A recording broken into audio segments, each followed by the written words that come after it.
lihim pa sa'yo. At kung inaasahan mong magbabalik pa ang puso ko sa'yo, matapos mong saktan at malinlang,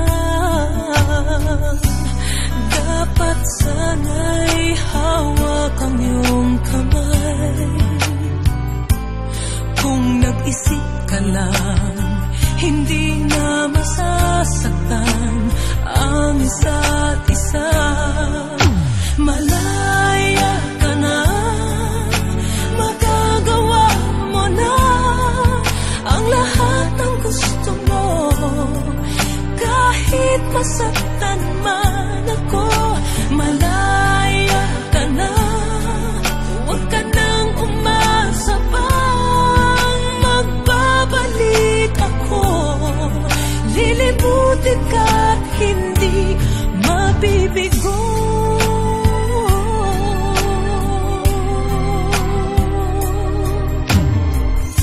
Ang tangi kong hangad sa'yo, maging tapat ka sa damdamin mo, sa kung sino mang magmamahal sa'yo.